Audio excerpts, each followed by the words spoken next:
I see posts all the time on social media from people wanting to get into VHF and UHF scanning or listening, but don't want to break the bank. My first suggestion is always get a Uniden 125. They're great and inexpensive, but at around £150, that's sometimes too much for some people. The other most common post I see are people asking what there is to listen to. Now, radio scanning is all about listening for yourself and seeking out frequencies. The fun is trying to identify them, and it's a constant, ever-changing process as things move and change, migrate to digital systems, and disappear altogether. I've said in many videos that you should never share certain frequencies online. Digital frequencies are a big no-go because, as I've said in the past, users realise they can be listened to and very easily opt for encrypted systems. This means they can no longer be listened to, and it kills the hobby. There are, however, many hundreds of analog frequencies out there that are more generic, which I'm going to share with you in this video in order to educate you on where certain things are and what sort of things you can hear. So, what are the alternatives to something like the Uniden? Well, I picked up this radio a couple of months ago, and rather than do the same old boring review type video, I thought we'd look at the practicality of using something like this as a scanner. It doesn't have the same features as a scanner, and of course won't do the job as well as something like a Uniden 125, but at around £40 shipped, it's an effective way of keeping ears on the VHF and UHF portions of the spectrum.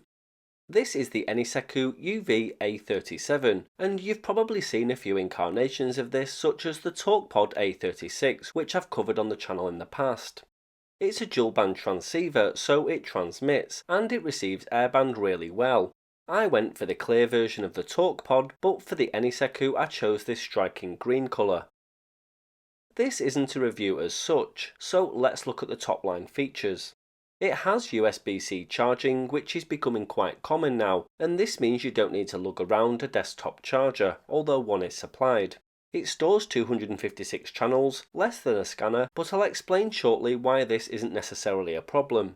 It transmits and receives across 137 to 176 MHz, so has VHF covered. It also covers 220 to 260 and 350 to 390 MHz on transmit and receive, but in FM only, so this isn't usable for military airband.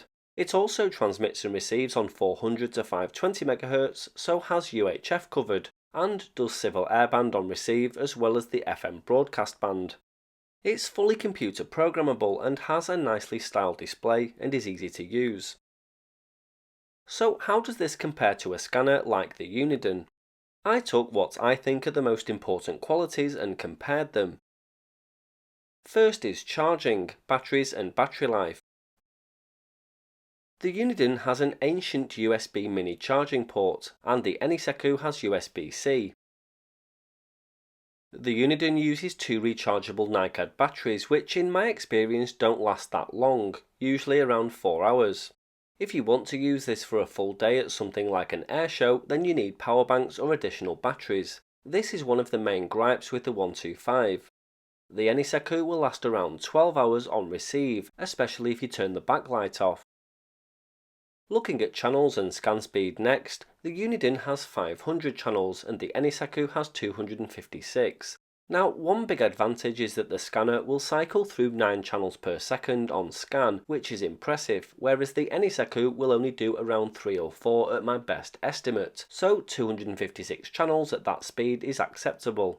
The Uniden can be divided up into 10 banks, but the Enisecu is just one big bank of channels, so you're either scanning everything or nothing. On to coverage, and of course the Uniden has a much wider coverage. It'll receive as low down as the CB frequencies and low band VHF. The Uniden will cover civil airband, as will the Enisecu. It'll cover military airband, but the Enisecu doesn't, or at least not in AM mode, and the Uniden doesn't cover the FM broadcast band, but the Enisecu does. This brings us on to antennas. The Uniden comes with a wideband rubber duck, and these are no good. They're a jack of all trades, master of none, so you'll find that for things like CB and low band VHF, you'd need a band-specific aerial to receive at any distance.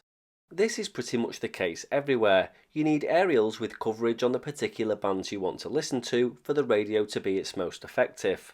The Eniseku, however, comes with a VHF and UHF dual-band antenna, so for 136 to 174 and 430 to 470 MHz, where, let's face it, most of the action is, it's much better. One big advantage is that if you have a license, the Eniseku will transmit, whereas the Uniden, of course, will not. The Uniden has close call, which means that it automatically goes to a strong local transmission when it picks it up in the background. The Eniseku doesn't have this, but you can scan CTCSS and DCS tones to find out what people are using. Both are PC programmable. There are free and paid versions of the Uniden software, and the Eniseku software is free. The Uniden comes in at around £150, and the Eniseku at around £40.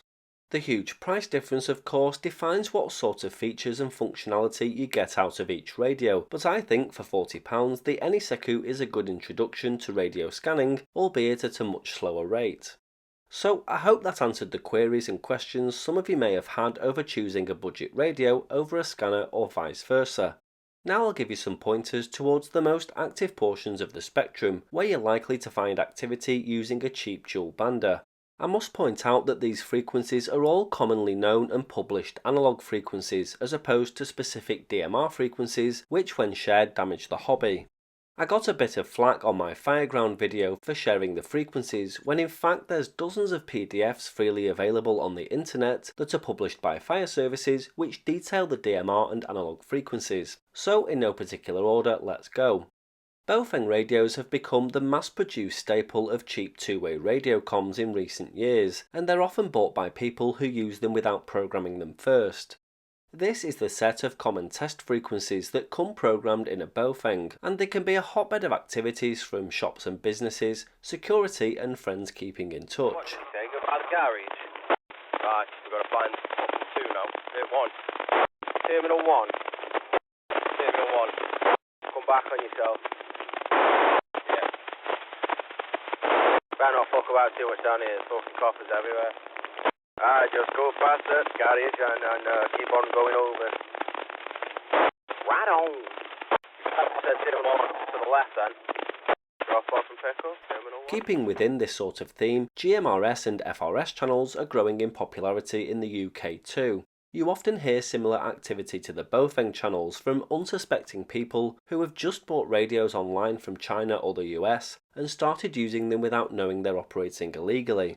GMRS, short for the General Mobile Radio Service, is a land mobile FM UHF radio service designed for short range and long range with a repeater, two-way communication in the United States. The Family Radio Service, or FRS, is a walkie-talkie radio system also from the US that's been around since 1996. It uses channelized frequencies in the UHF band, and it's not uncommon to hear users in the UK nowadays. This is the Fireground allocation, where you can hear fire brigades coordinating operations. They sometimes use DMR, but often use analog, meaning you can hear them if you're not too far away. West, you're receiving over. Yeah, receiving over. Yeah, if you switch your channel to 2 now, you'll hook up with the ALP operator, over. Right, switching to 2 to communicate with the ALP operator now, over. Roger. You're receiving Westy, over. If you listen between 144 and 146 MHz, you're likely to come across amateur radio operators talking to each other, either radio to radio or with the help of a repeater. This is the 2 meter band, and these operators have a license to speak to each other on these frequencies. His hand slipped off it again, Frank. Yeah, no problem.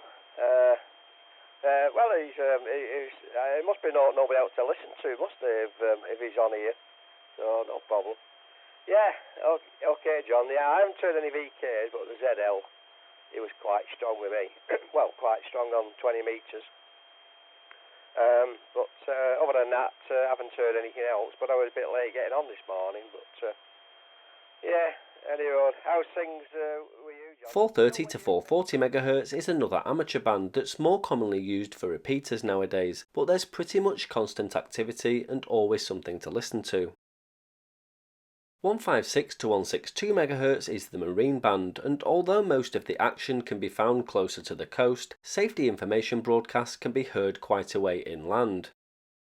There is some usage on inland waterways as well, such as the Thames and the Manchester Ship Canal, to name just two. Channel 16, 156.8 MHz is the international calling and distress channel, and it can make for interesting listening if you happen to catch an emergency. Channel 0 is a private VHF channel used exclusively by marine search and rescue units. The use of it is initially controlled by the Coast Guard stations. I have to point out that, like with all the other frequencies in this video, you can't transmit on them without a relevant license. Liverpool Coast Guard on Channel 16. Rescue 122 helicopter and Voss Inspirer vessel on scene. Liverpool Coast Guard coordinating. Date time group 122153 UTC. This is Liverpool Coast Guard. There's also a lesser used UHF marine allocation which you may wish to program in, although I've never heard any activity here, but I suppose I've never spent too much time listening either.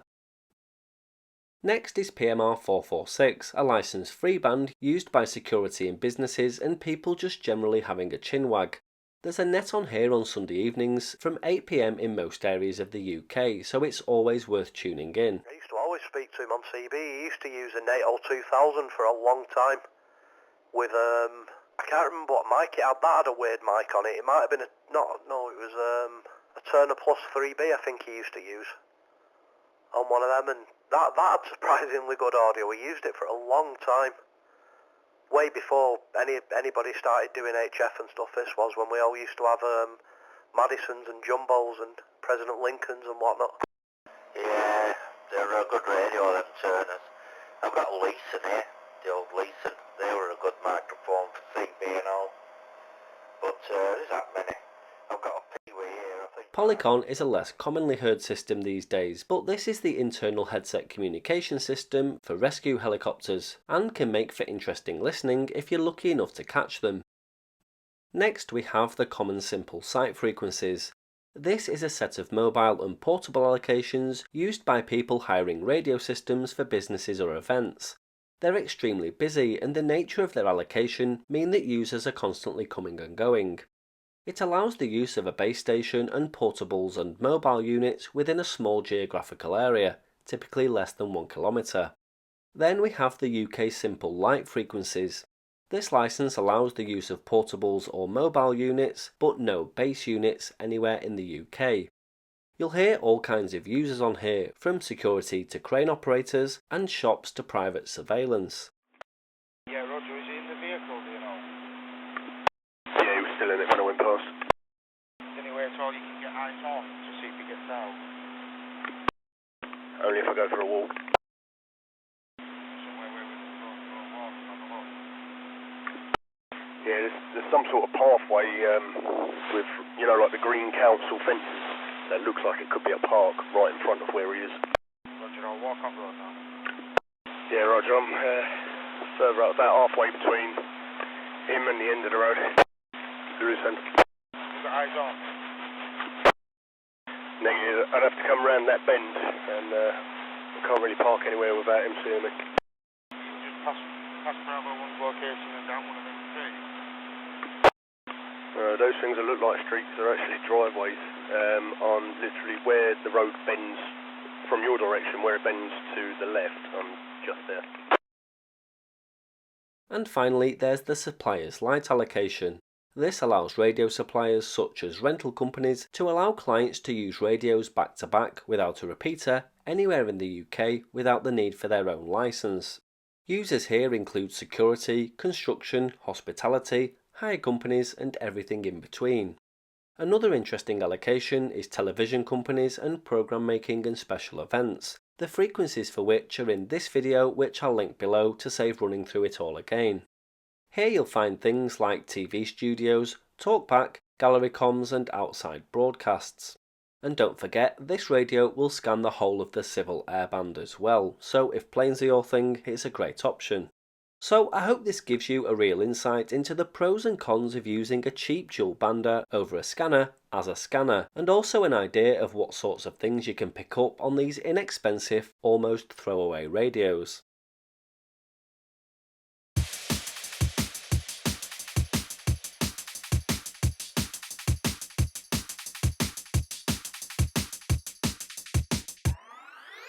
you.